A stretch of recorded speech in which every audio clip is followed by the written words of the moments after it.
Bienvenue Stop Invest, la chaîne des tops d'investissement. Ici, on parle essentiellement d'entreprises de qualité. Avons-nous une opportunité d'investissement sur Stellantis? C'est la question à laquelle on va essayer de répondre en se basant sur les états financiers de la compagnie. Je rappelle que ceci représente uniquement mon point de vue et non un conseil d'investissement. Et comme d'habitude, je me réserve le droit de me tromper. L'entreprise est confrontée à un certain nombre de défis en 2024. À taux de change constant, les revenus ont baissé de 14% au cours du premier semestre de l'année, principalement en raison d'une baisse du volume et de la composition des produits. Le premier a été affecté, donc quand on parle de premier ici, on parle des volumes, d'accord? Les volumes ici ont été affectés par la réduction des stocks, des décalages temporaires de production et une réduction de la part de marché en Amérique du Nord. Voilà à peu près les éléments qui ont affecté les volumes, d'accord? Donc, c'est quelque chose qu'on mentionnait déjà par rapport à l'inventaire, au déstockage, au niveau de la note d'analyse sectorielle que vous pouvez retrouver en description de la vidéo dans le service Top Premium Plus. Donc, il faut aller voir ça là-bas. Donc, c'est à peu près normal, un tout petit peu dans cette industrie-là, parce qu'au sorti de la pandémie, avec les retards de la chaîne d'approvisionnement, une fois que tout s'est normalisé, les entités ont produit énormément parce qu'il y avait la demande. Okay, ça leur a également permis d'augmenter les prix un tout petit peu. Mais là, on revient à la normale. Il faut n'oublier pas également que c'est de la consommation discrétionnaire. Et quand on parle de consommation discrétionnaire, vous devez demander, l'entreprise que vous rachetez, doit être solide financièrement, pas ou très peu de dettes. Deuxièmement, elle doit avoir une politique d'allocation, une politique ici de redistribution assez intéressante. Soit ça peut être le rachat d'actions ou bien le versement d'un dividende. Je préfère les deux. Surtout pour les entités dans ce secteur d'activité qui ont tendance à se négocier à des PER inférieurs à 15, je préfère les deux. Ok, je n'ai pas de préférence pour le dividende ni pour le rachat d'actions parce que le rachat d'actions, c'est un dividende déguisé. Le plus important ici, c'est de le faire avec une somme ici et qui est équivalent ici à peu près à inférieur à la moyenne de ce qu'on rapporte ici. Ok, donc si je rapporte en moyenne 3 milliards, rachat d'actions, versement de dividendes, tout ça, ça sera aux alentours de 1,5 milliard. Ça, c'est pour moi. On peut aller à 3 milliards, mais voilà, surtout si l'entreprise n'a pas de dette, ça ne me dérange pas. Comme le cas ici de Stellantis. Parce que les variations à court terme ici, ou à moyen terme des prix, les prix vont être extrêmement volatiles. Et ça, c'est complètement normal. Et au niveau de la pondération de vos portefeuilles respectifs, faites attention. OK? Donc, ensuite, dans le même temps, le bénéfice net a chuté de 48% par rapport à l'année précédente, reflétant la détérioration de l'activité ainsi que des effets de change défavorables et des coûts de restructuration. Du côté positif, les mesures prises pour améliorer les performances opérationnelles permettent de compenser dans une certaine mesure. Donc, il s'agit ici notamment d'une diminution de la main-d'œuvre ainsi que de réduction des coûts logistiques et des coûts de matériaux directs. En fait, quand on parle ici coûts de matériaux directs, ça veut dire ici qu'on a utilisé notre pouvoir de négociation. Donc, les entités qui fournissent ici des pièces automobiles sont généralement très mal positionnées ici, surtout quand il faut négocier parce qu'elles ont généralement très peu de clients. Et donc, ce qui permet aux entreprises comme Stellantis d'avoir peut-être un pouvoir de négociation sur les entités comme Forvia ou Forcia, je ne sais pas comment ça s'appelle. OK? Donc, ici, c'est un secteur d'activité sur lequel l'entreprise, le management doit toujours doit garder un œil sur les coûts. Et comme vous avez pu le voir ici dans l'analyse, quand on présentait ici l'analyse du conference call, ici, cette vidéo, Carlos Tavares sous le feu des critiques, en fait, c'est juste pour un titre ici. Hein. Vous allez voir ici qu'on a beaucoup parlé de coûts, d'accord? On a parlé de pricing également. Et tout ça a du sens. Selon moi, je pense que le management est compétent ici, ok? Il vous mentionne ici qu'on doit apprendre à naviguer également à court terme. Même si on a des objectifs à long terme, il faut naviguer, il faut généralement être solide à court terme. La concurrence des Chinois, etc., oui, mais également, il y a une alternative. Bref, vous allez voir ici que pour moi, quand je ressortais à peu près de cette conférence, enfin quand je dis ressortais comme si j'étais présent, après avoir lu ce conférence call, j'étais plutôt optimiste. Et je rappelle que je n'ai pas des actions. Je ne suis aucunement investi sur Stellantis et je n'ai pas l'intention d'en acheter. Donc, si je l'ai fait ici, c'est uniquement pour les gens de la chaîne, comme je l'ai mentionné ici. Ce n'est pas pour moi du tout. OK? Et ça me fait plaisir parce que je lis beaucoup sur les secteurs d'activité de manière générale. Et donc, l'industrie automobile, j'ai eu tendance à lire dessus. Et Stellantis, Si tu veux à peu près avoir des informations sur l'industrie automobile, tu dois écouter les conférences call venant de Stellantis, General Motors, Toyota, Mercedes-Benz et ainsi que Tesla. Quand tu rassembles tout ceci, juste les conférences call, c'est au moins 5 heures de temps. C'est pas plus grave que ça parce que le but est de ne pas payer d'argent. Quand on achète une entreprise, on va avoir à peu près un avis sur le secteur d'activité. C'est important. On parle d'électrification, mais tous les grands acteurs parlent d'hybride. Ils misent plus sur les moteurs hybrides. Vous allez voir ici aux États-Unis, il y a beaucoup d'inventaires concernant ici les voitures électriques. Ça ne se vend pas aussi facilement, aussi bien qu'on le pense. D'accord? Hybride, c'est mieux. Électrique, ça dépend. Il y aura toujours un marché pour ça, mais voilà. Les gens sont plus au niveau de l'hybride en date d'aujourd'hui. Et ça, des informations pareilles, vous pouvez uniquement les avoir dans les conférences call. Plus je dirais plus j'évolue parce qu'on évolue toujours. Parce que voilà, personne ne connaît jamais tout. Investir à long terme, c'est l'accumulation perpétuelle des connaissances, je le rappelle toujours. Ce qui vous permet ici de bâtir à peu près les cartes mentales sur certains secteurs d'activité. Boum, si tu me parles du secteur ici automobile, je veux regarder les taux d'intérêt, c'est important. Est-ce que l'entreprise a un bras financier, c'est important. Je veux regarder auprès des concessionnaires, qui sont les concessionnaires, est-ce qu'elles vendent en direct, c'est important. Je veux également regarder l'inventaire, c'est important. C'est pas de la magie. C'est parce que c'est comme ce secteur d'activité-là demande à ce qu'on réponde à ce type de questions. C'est important. OK? Donc, on va se dire ici que de manière générale, Stellantis se comporte plutôt bien. Moi, j'ai bien aimé le conférence call. La variation du prix ici, ce n'est qu'une volatilité temporaire. Je ne suis même pas encore arrivé au niveau de l'évaluation parce que vous allez voir que même à ces niveaux-là, on va quand même se dire c'est un peu trop bas. Bref, revenons à nos commentaires ici. L'amélioration des performances est attendue pour le second semestre. L'activité devrait être stimulée par le lancement de plus de 20 produits cette année. Et ces produits devaient être lancés depuis. Stellantis a eu des retards à ce niveau-là. Si vous avez écouté le résumé sur le conférence call, on vous mentionnait généralement ici qu'on a eu des retards parce qu'on ne voulait pas mal faire, parce qu'on ne voulait pas ici se mettre à demander à ce qu'on... on ne voulait pas avoir de quoi qu'au niveau du lancement. Donc, surtout s'il y avait des... Comment on appelle ça? Je dirais des malfaçons sur certaines voitures.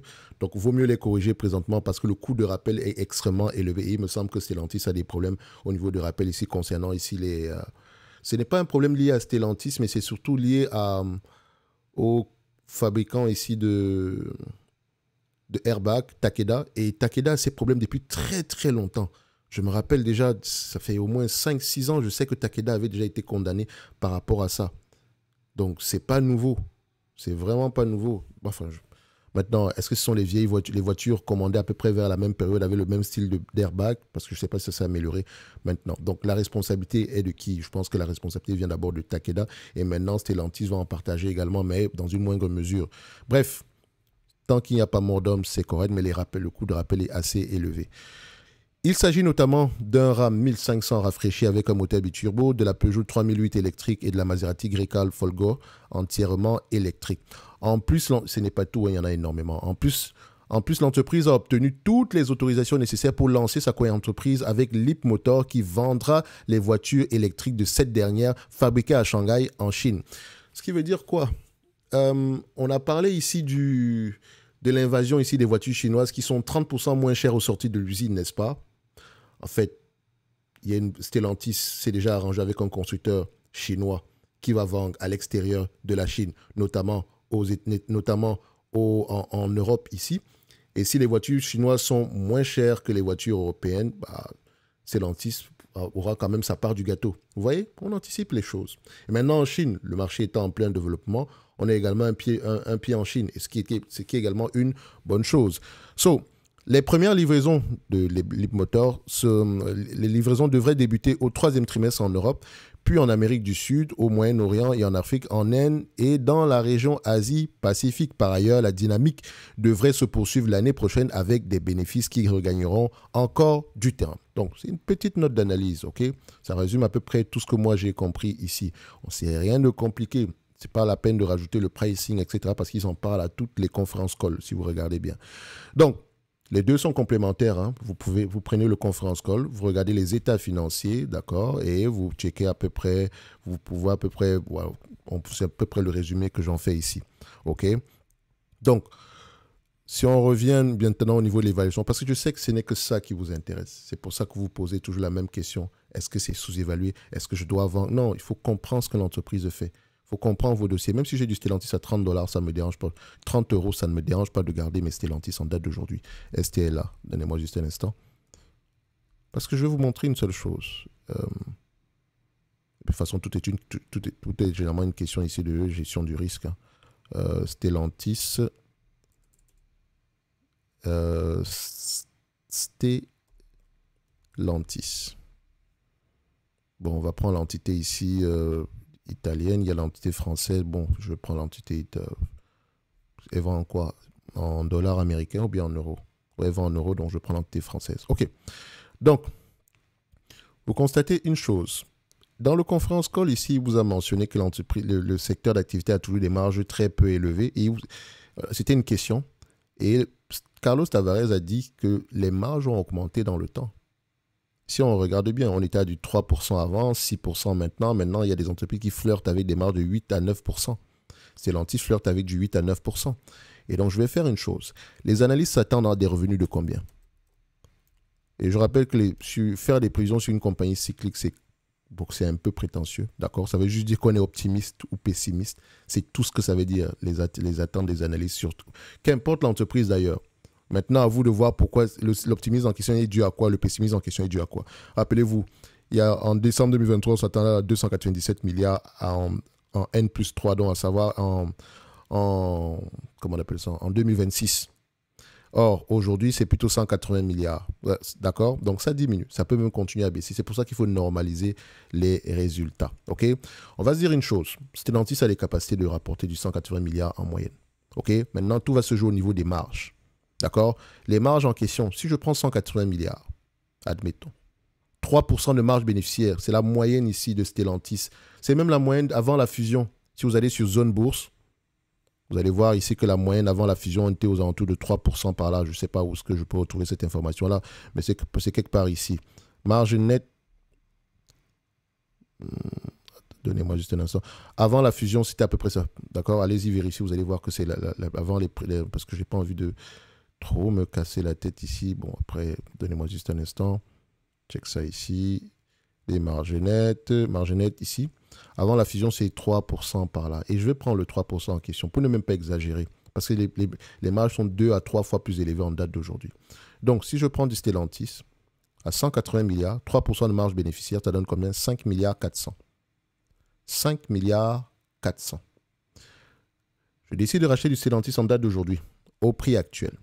Ça donne à peu près 54 milliards, j'arrondis. Donc, le rendement sur quoi est de 10%.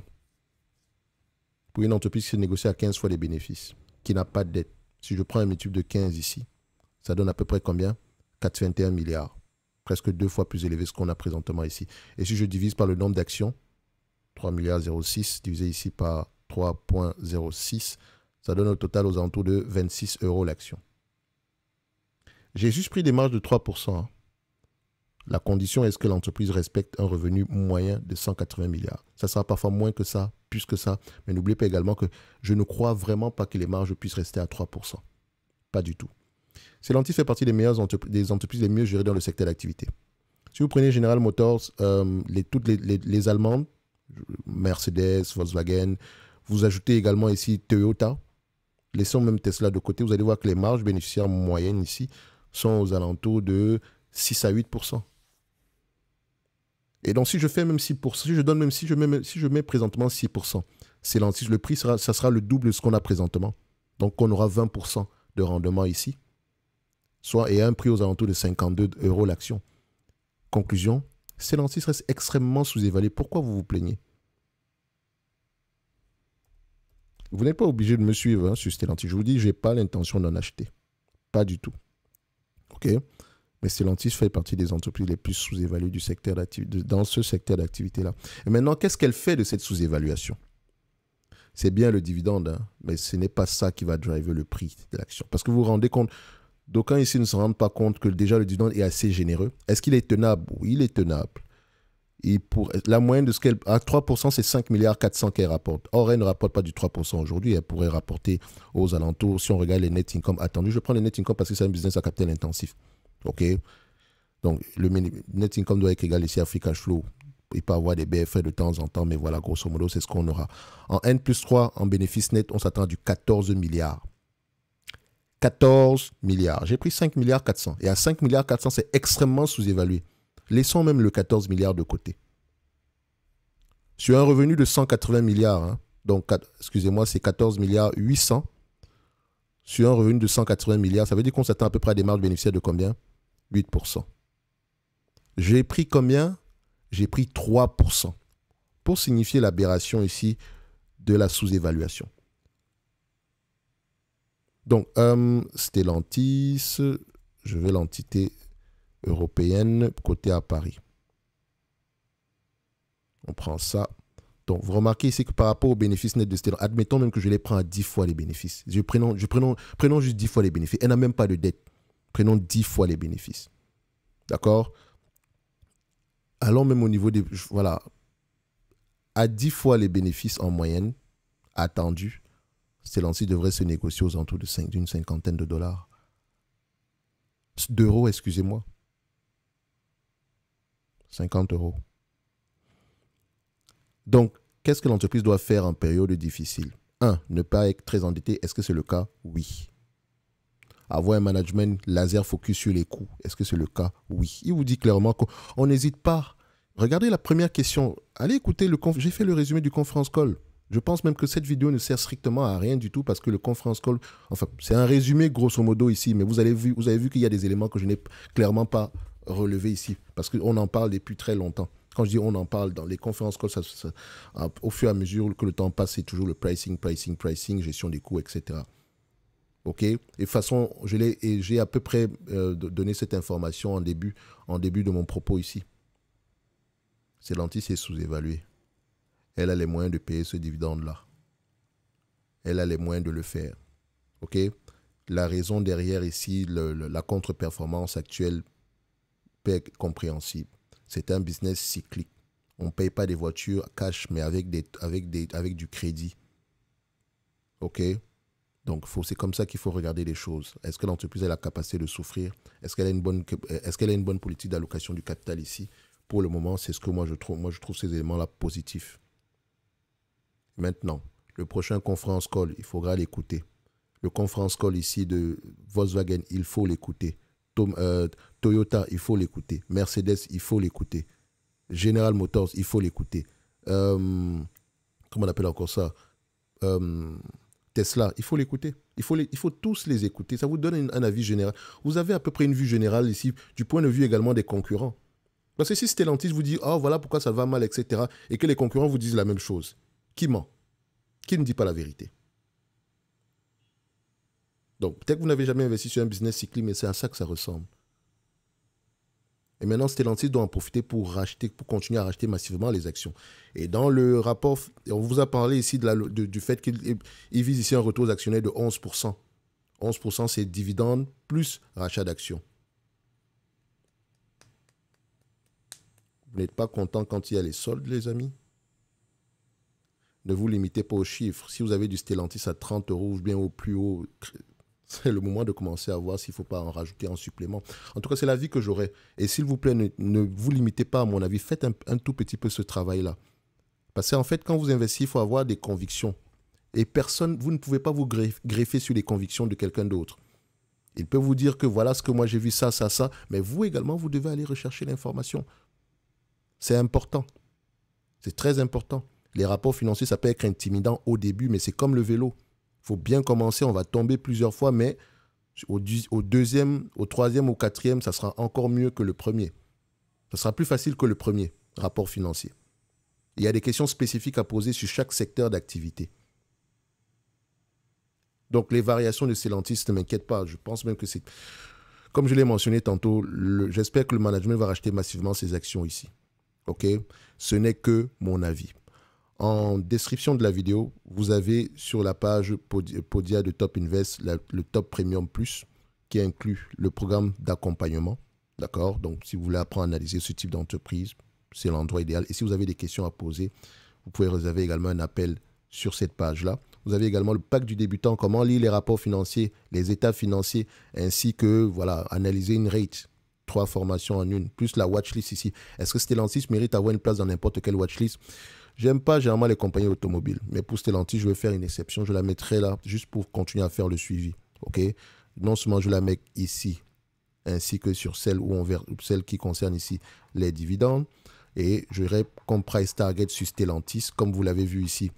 J'ai pris 3 milliards, j'ai pris le 5 milliards 400 ici, à 15 fois les bénéfices.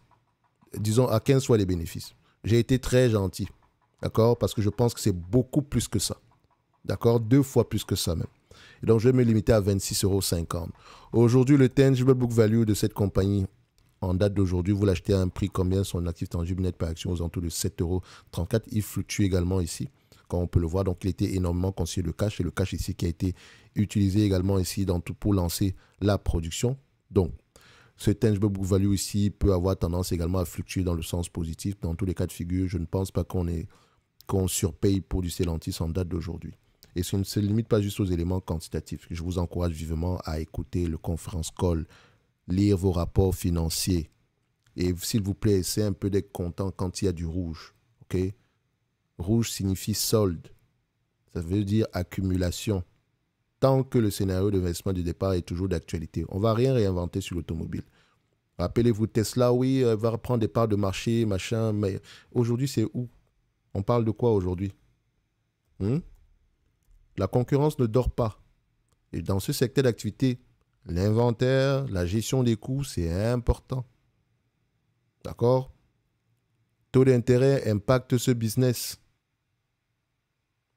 à la hausse comme à la baisse. Favorable à la baisse et défavorable à la hausse. Pourtant, on a eu des résultats exceptionnels alors que les taux d'intérêt étaient élevés. Donc, il est un peu normal d'avoir ce type de réaction sur Stellantis. Évidemment, d'aucuns diront que oui, mais j'aurais pu acter ma plus-value, etc. Regarde le rendement sur coût que tu as aujourd'hui. Si tu as une vision long terme, que l'entreprise fasse du yo-yo entre 20 et 30, 25 et 30 ici, est-ce qu'elle redistribue un dividende? Est-ce qu'elle rachète massivement ses actions? C'est ce qui devrait t'intéresser. OK? Donc pour moi, le rachat d'actions est encore trop timide. J'aimerais qu'on soit un peu plus... Voilà, j'aimerais qu'elle rachète un peu plus d'actions. OK? De toute façon, on aura tendance à suivre la compagnie sur les mois à venir. Donc, comme je l'ai mentionné, en description de la vidéo, vous avez tous les services de Top Invest. Et nous, ici, on se donne rendez-vous sur la prochaine. Dites-moi ce que vous pensez de Stellantis. Si vous avez surtout des avis négatifs, laissez-moi savoir. Ça me fera plaisir d'en parler avec vous. Et comme je l'ai mentionné, durant tout ce mois-ci, on va parler du segment automobile en profondeur, au-delà des chiffres. Et avec comme exemple Stellantis. On a pris les conférences call. On a pris ici, je vais présenter ici la note d'analyse avec l'analyse quantitative. Maintenant, les prochaines vidéos, je partagerai ici l'analyse sectorielle que j'ai faite il y a longtemps sur ce secteur d'activité que je vais partager. D'accord? C'est juste uniquement par rapport aux 15 000 abonnés. J'avais pris pour Stellantis comme exemple. Si vous suivez à peu près la note d'analyse concernant ici la lecture, le conference call, vous allez voir à peu près que je le mentionnais également ici. C'est une façon de vous dire que les entreprises, c'est comme ça que ça évolue. Quand vous achetez un business, vous voulez absolument gagner de l'argent le lendemain. Qu'est-ce qui compte vraiment? Ça ne sert à rien de mettre 100 € et que l'entreprise triple. Quand je dis ça ne sert à rien, ça dépend de vos moyens. Alors que vous aviez la possibilité d'en mettre 10 000. J'ai gagné 300, je suis content, youpi. Mais si j'avais mis 10 000, j'aurais eu 30 000. Ça n'a plus la même force. Tout le monde a eu 300. Tout le monde a triplé sa somme de départ ici, mais le volume n'est pas le même. Et donc, il faut souvent réfléchir également en termes de volume. Une entité comme Stellantis, malgré le fait que ce soit une entreprise extrêmement cyclique, le prix de l'action pourrait mériter ici aux alentours entre 2 et 3% de mon capital. Et surtout si ce capital a tendance à croître. Bref, comme je l'ai mentionné, je n'aime pas le secteur automobile. C'est un business très compliqué. Mais également, c'est dépendamment, vous pouvez parfois avoir des prix extraordinairement bas, comme celui-ci. Évidemment, ça se base ici sur une moyenne, les attentes des analystes qui fluctuent, etc. Mais comme je l'ai mentionné, j'ai pris 3% de rendement hors de marge bénéficiaire. Stellantis n'a pas de 3% de marge bénéficiaire. Zéro. Elle n'a pas 3% de marge bénéficiaire, elle a 2 fois plus que ça. Donc, qui a été assez conservateur? Je vais m'arrêter là.